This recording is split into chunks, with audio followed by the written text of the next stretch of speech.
سے ہوتا ہے، اور نمبر 2 ربیع الثانی میں، ربیع الاول میں یا ربیع الثانی میں 11ویں، ربیع الثانی میں 11ویں کی نیاز۔ یہ اور بات ہے کہ کچھ لوگوں نے اب ہر ہفتے کرنا شروع کر دیا ہے، کیوں؟ بڑی لذیذ ہوتی ہے نا، یہ بڑی لذت ہے، مرغ کٹتے ہیں، بکرے کٹتے ہیں، دیگیں ٹھنکتی ہیں، ماشاءاللہ۔ اب کون سال بھر ربیع الثانی کا انتظار کرے؟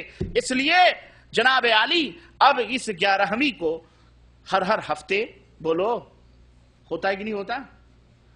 کبھی شریک ہوئے ہیں آپ لوگ؟ یہاں بھی شریک ہوئے ہیں؟ یہاں نہیں بتانا، نہیں تو متوع کہیں چھاپا نہ پڑ جائیں۔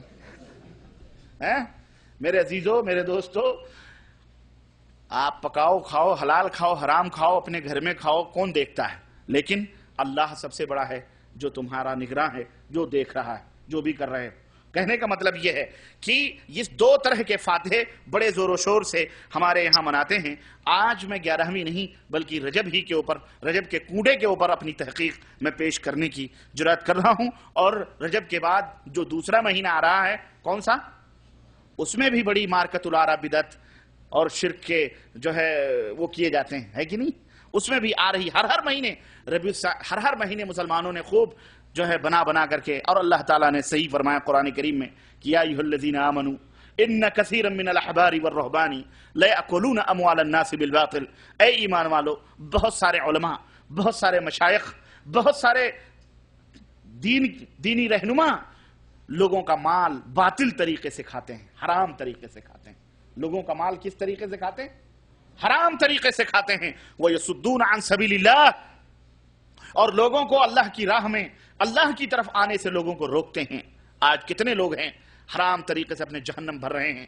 یہ کسی نہ کسی نتیجے سے، کسی نہ کسی طرح سے تمہاری جیبوں سے نوٹ نکالنا اور اپنا جہنم بھرنا ان کا طریقہ بن چکا ہے، حرام طریقے سے۔ یہ اللہ تعالیٰ کا فرمان ہے۔ یہ کس کا فرمان ہے؟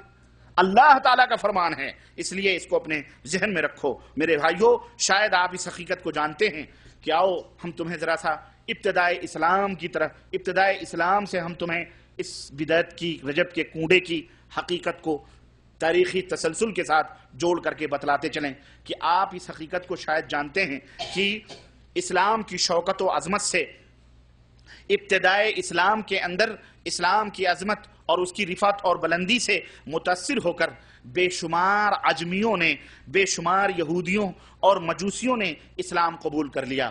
خوف سے، ڈر سے، لالچ سے، امن اور راحت کو حاصل کرنے کے لیے جہاں جہاں اسلام کی فوجیں گئیں، بہت سارے لوگوں نے تو دل سے اسلام کو قبول کیا، لیکن بہت سارے لوگوں نے خوف اور ڈر سے اسلام کو، بولو، قبول کیا۔ ان میں جیسا کہ میں نے بتایا کچھ تو ایسے تھے جنہوں نے دل سے قبول کیا، اور کچھ ایسے تھے جو صرف فائدہ حاصل کرنے کی غرض سے کہ چڑھتے سورج کی پوجا کرو، خلاص اسلام قبول کر لو، ہم مسلمانوں میں شامل ہو جائیں گے، انہی کی طرح ہمیں بھی نعمتیں اور برکتیں اور سب کچھ حاصل ہوں گی۔ چنانچہ انہوں نے اس ڈر سے، اس سے اسلام کو قبول کیا، اور ان کے دل میں، ان کا دل مسلمان نہیں ہوا، بلکہ کچھ تو ایسے بھی تھے جنہوں نے تلوار کے زور سے دیکھا تو انہوں نے فوری طور پر اسلام قبول کیا، لیکن ان کے دلوں میں انتقام کی اور بدلے کی بھاونائیں جو تھیں وہ بھڑک رہی تھیں، اور انتقام اور بدلے کے جو جوش تھے اور آگ تھے ان کے دلوں میں اسلام اور مسلمانوں کے تعلق سے وہ لاوے پھوٹ رہے تھے، ابل رہے تھے۔ زبانی طور پر وہ مسلمان ہوئے تھے، لیکن انتقام کی آگ ان کے سینوں میں بھڑک رہی تھی۔ وہ بظاہر تو مسلمان تھے لیکن بباطن وہ اسلام کے دشمن تھے۔ ان چند نو مسلموں کی جماعت کا جو قائد اور رہنما تھا اس کا نام کیا تھا؟ آپ لوگوں میں کوئی جانتا ہے؟ اللہ آپ کو جزائے خیر دے۔ اس کا نام دیکھیں، اتنے لوگ بیٹھے ہیں ابھی پتہ ہی نہیں۔ اس کا نام کیا تھا؟ بولو، اب تو بولو۔ عبداللہ ابن سبا۔ کیا نام تھا؟ یاد رکھنا، یاد رکھنا۔ جس طرح سب سے پہلے قتل کرنے والے کا نام یاد ہونا چاہیے، کون ہے سب سے پہلا دنیا میں خون بہانے والا؟ قابیل۔ 2 بھائی تھے، حابیل اور قابیل۔ دونوں میں قتل کرنے والا کون ہے؟ جس کے نام کے شروع میں قاف ہے وہی قاتل ہے، یاد رکھنا۔ یہ جس کے نام کے شروع میں، کبھی حابیل کو نہ سمجھ لینا، حابیل بڑے نیک آدمی تھے، بلکہ قاتل وہی ہے جس کے نام کے شروع میں کیا ہے؟ وقاف ہے وہی قاتل ہے. تو جس طرح تمام اللہ کے نبی نے فرمایا قیامت تک جتنے قتل ہوں گے اس کی گردن پر اس کا خون کا ایک حصہ ہوگا قابیل پر، کیونکہ سب سے پہلے انسان کا خون اس نے گرایا ہے. اسی طرح سے عبداللہ ابن سبا یہودی، یہ یمنی تھا. کون تھا یہ؟ یمنی تھا. اس نے حضرت عثمان غنی رضی اللہ تعالیٰ عنہ کے دور میں آ کر کے اپنے دل کے اندر مسلمانوں سے انتقام لینے کے لیے اس نے حضرت عثمان غنی کے ہاتھ پر بیعت کی، اسلام قبول کیا، اور صحابہ کرام تھے ان کے درمیان رہنے لگا. اب جانتے ہیں کہ نیکوں کے درمیان شیطان بھی رہے تو کیسا رہے گا؟ نیکی بن کے رہے، ہے کہ نہیں؟ بے روزے داروں میں اگر دو بے روزے دار داخل ہو جاتے ہیں تو پتہ چلتا ہے یہ بے روزے دار ہے. روزے داروں سے بھی زیادہ خطرناک منہ اس کا بنا رہتا ہے بیچارے.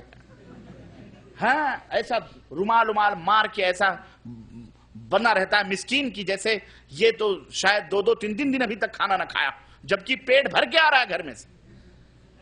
تو ایسے ہی جن کو نفاق جن کے دلوں میں ہوتا ہے، جو دھوکہ دینا چاہتے ہیں، وہ کہیں زیادہ تقوی اور طہارت کا اور کہیں زیادہ اسلام سے محبت کا، الفت کا پیش کریں گے. اور صحابہ کرام کے زمانے میں تو ظاہر ہے کہ اب سوچیں وہ صحابہ کا شاگرد، صحابہ کے بیچ رہنے والا، صحابہ کرام رضوان اللہ علیہم اجمعین سے تعلیم حاصل کرنے والا عبداللہ ابن سبا، اور وہ بھی حضرت عثمان غنی کے ہاتھ پر بیعت کرنے والا. اور نام بھی کتنا پیارا رکھا، احب الاسماء اللہ، اللہ کے ہاں سب سے مقدس اور سب سے پیارے نام کون سے ہیں؟ عبداللہ اور عبد الرحمن. اس نے نام بھی چوائس کیا تو عبداللہ، اور یہودی تھا، خالص یہودی. اور آیا کس نیت سے تھا؟ تاکہ مسلمانوں کی صفوں میں داخل ہو کر مسلمانوں کے ایمان اور عقیدے کو کھوکھلا کر دیں. کیوں؟ اس لیے کہ تلواروں سے اب ان کا مقابلہ ہم کرنے کے لائق نہیں رہے، تو اب ان کے ایمان اور عقیدے کو برباد کر دو، تاکہ جس طرح سے ہم اللہ کی رحمتوں سے دھتکار دیے گئے اور اللہ کی لعنتیں قیامت تک ہمارے اوپر آئیں گی، ایسے ہی یہ مسلمان بھی بے ایمان ہو جائیں، یہ بھی ہماری طرح ہو جائیں، تاکہ ان کے اوپر بھی دھتکار اور لعنتیں برستی رہیں اور ہم ان کے اوپر قبضہ کریں. ہم ان کے اوپر کیا کریں؟ ہاں، کیوں؟ اس لیے کہ گھٹیا مال جب شو روم میں ہوتا ہے کوئی چور اس کو ہاتھ نہیں لگا پاتا، لیکن جب وہ مال بیکار ہو گیا، بلدیہ کے ڈبے میں پھینک دیا گیا، تب کچڑا ڈھونڈنے والے اس مال کو اپنے ہاتھوں میں لیتے ہیں.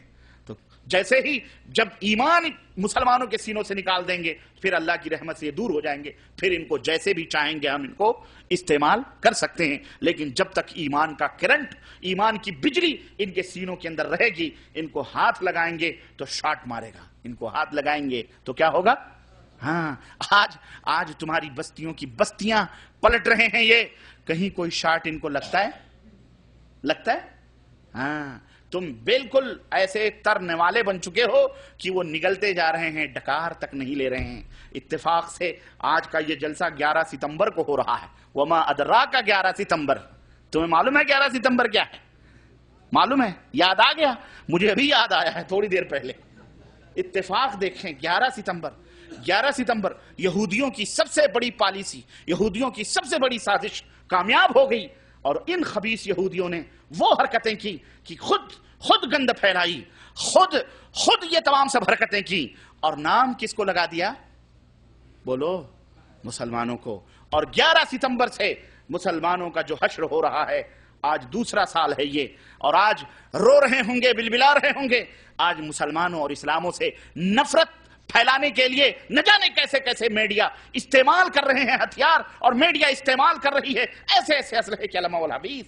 مسلمانوں، آج بھی ہم کو ہوش نہیں آ رہا ہے. ہم ایسے ان کفار و مشرکین یہود و نصارہ کے نوالے بن چکے ہیں، تر نوالے بن چکے ہیں، کہ آج ہم میں وہ نہ کرنٹ ہے، نہ ایمان کی بجلی ہے، نہ ایمان کا سوز ہے. آج سب کچھ بالکل نارمل موجود ہے، کچھ نہیں ہم کر سکتے، اور وہ جیسے چاہتے ہیں، جو چاہتے ہیں، جب چاہتے ہیں. آج ان کی جس ملک کو چاہتے ہیں ہلاک و برباد کر دیتے ہیں. افغانستان کو لوٹا ان ڈاکوؤں نے، عراق کو لوٹا ان ذلیلوں نے. اب دیکھو کن کن ملکوں کی باری آتی ہے. سمجھ آئی کہ نہیں آئی؟ سمجھ آئی کہ نہیں آئی؟ 11 ستمبر آج کی تاریخ یاد رکھنا، اور آج یہاں سے اٹھنا تو یہ کر کے اٹھنا کہ مسلمانوں انشاءاللہ تبارک تعالی ہم قلیل تعداد ہی کیوں نہ ہوں، انشاءاللہ ہم جئیں گے، مریں گے تو کتاب اللہ اور سنت رسول اللہ صلی اللہ علیہ وسلم کے اوپر جئیں گے اور مریں گے. اور ہم